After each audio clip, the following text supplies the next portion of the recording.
لو عايزة تعملي طبق كشري زي المحلات بالظبط وبنفس النتيجة وبطريقة سهلة وبسيطة، تعالي معايا نشوف هنعمل ايه.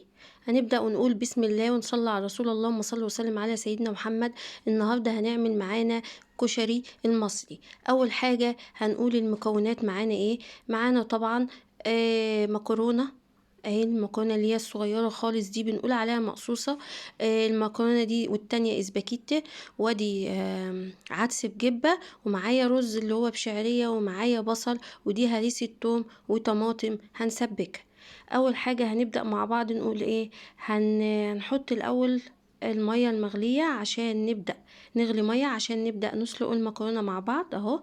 ادي معايا حله مغليه اهيت، هبدأ انزل فيها بشوية زيت بسيطة كده عشان المكرونة ما تلزقش في الحلة اهو. وبعد ما تغلي هبدأ انزل بالمكرونة اسلقها. تمام.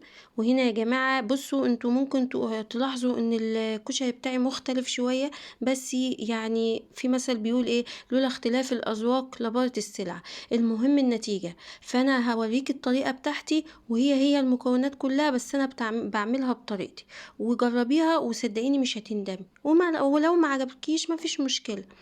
اهو انا حطيت المكرونه بقى ايه تتسلق. هنا بقى حطيت حته سمنه وحبه زيت، وهسبك الثوم. انا هعمل الطماطم بتسبيكه الثوم، هسويها بثوم. تمام. طب انت هتقولي لي طب الكشري بيتعمل ببصل، انا برضو هعمل ببصل، بس انا بحب اسبك الطماطم بثوم، مش بحب اسبكها ببصل. يعني انا بحب اعمل الطبيخ بتاعي كده عامه، مش بكتر البصل في حاجات كتير. تمام. وبرضو جربيها، ما عجبكيش اعملي بالبصل زي ما انت عايز. انا هو هحمرها، وبعد ما تحمر هنزل بيه الطماطم عشان تتسبك اهوت. بدأت تحمر معايا اهي.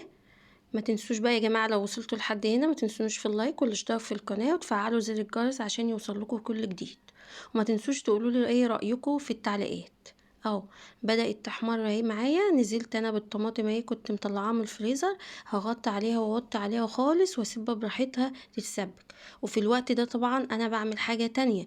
هنعمل ايه مع بعض؟ هنقول لكم دلوقتي هنبدأ نعمل ايه اهو. انا بقى ايه كده، بعد ما سلقت المكرونه وسلقت العدس بجبه، دي المكرونه اللي هي الاسباجيتا، والمكرونه التانية وعدس بجبه، وده رز ابو شعريه. وهنا هي دي الصلصه اللي اتسبكت بالثوم. ومعايا ايه حله فاضيه. هبدا اعمل ايه بالراحه كده معايا وشوفي، وما تستغربيش انا مش هعمله بطريقه المحلات ان كل حاجه لوحدها، لا. انا هنا هحط كل حاجه على بعضها، وفي الاخر هتشوفي الطعم والله حكايه. وبما ان معايا اطفال طبعا مش هيعرفوا ياكلوا من كل حاجه كده، فانا بقوم حاطه كله وحاطه الصلصه عليه، وبيبقى طعمه جميل اهو. دلوقتي هنزل دلوقتي بالصلصه اهوت في الحله اللي انا مسبكاها، ومسبكاها بايه بالثوم اهو. هبدا احطها كلها اهي. هي دي على قد الكميه، انا عامله حساب على كده اهو. فضيتها كلها اهو. هنزل بقى بحاجه حاجه. هبدا انزل بالرز معايا اهو. ده الرز اللي هو بشعريه اهو. كل حاجه مفلفله وجميله قدامك اهي اهو. بعد كده هنزل بيه العدس بجبة اللي انا سلقاه اهو. واخر حاجة هنزل بيها المكرونة اللي هي الاسباجيتا، والمكرونة الصغيرة التانية اهو. نزلتها كلها اهي. طبعا انا حاطه الملح ومظبطه ملحه على التسبيكه بتاعه الطماطم. هبدا اقلبه كله كده من فوق لتحت لحد ما يختلط مع بعضه كله اهو. اهو بالراحه خالص اهوت. ومفيش حاجه بتعجن، ومفيش حاجه بتبوظ ولا اي حاجه اهو. كده بعد ما قلبته كله اهو معاكم اهو. الشكل النهائي بتاعه اهو اهو.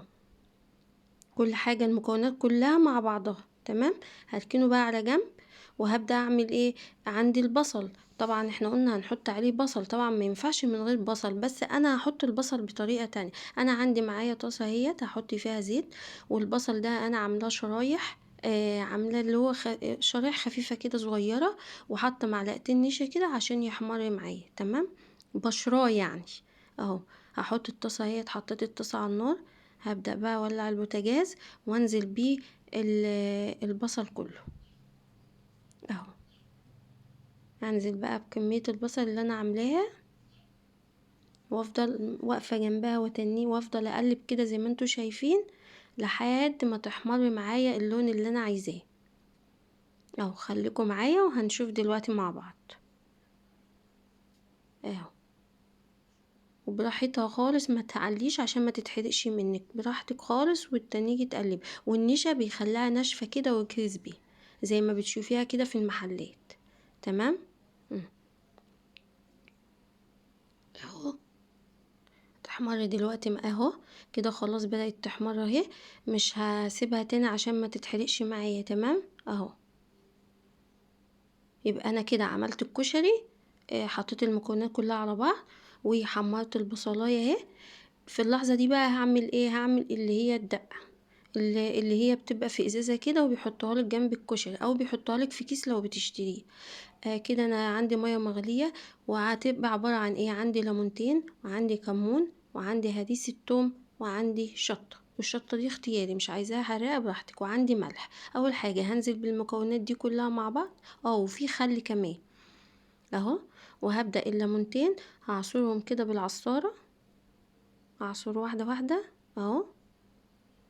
وطبعا الملح بتظبطيه برضو زي ما انت عايزه. خطيرة خطيرة بجد. والتومة المهروسة ديت جوه الخلطة دي بتخلي طعمها جميل. وزودي شطة براحتك، تقللي براحتك برضو، ديت بتاعتك اهو. كده انا بعصر الليمونتين الاتنين اهمت، ليمونتين كبار كده اهو زي ما انتوا شايفين اهو. دول الليمونتين كده اتعصروا. تمام. معايا بقى ايه؟ الخل اهو. بوريها لكم يا جماعه، ديت ازازه الخل اهي. هبدا احط برضو معايا قيمه ربع كوبايه كده ولا حاجه اهو.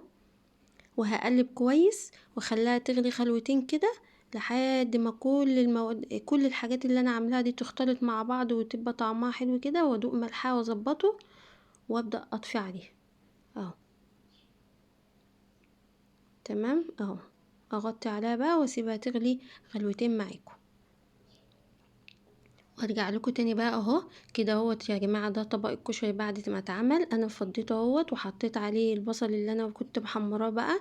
وهنا الكوبايتين اللي دول حطيت فيهم البتاع وده الكوبايتين اهمت اللي هما فيهم الدقه. يبقى كده الكشري الطبق جاهز. وما تنسونوش بقى في اللايك والاشتراك. واشوفكم في وصفه جديده ان شاء الله. مع السلامه، وانتظروني باذن الله. وبألف هنا وشفا. سلام.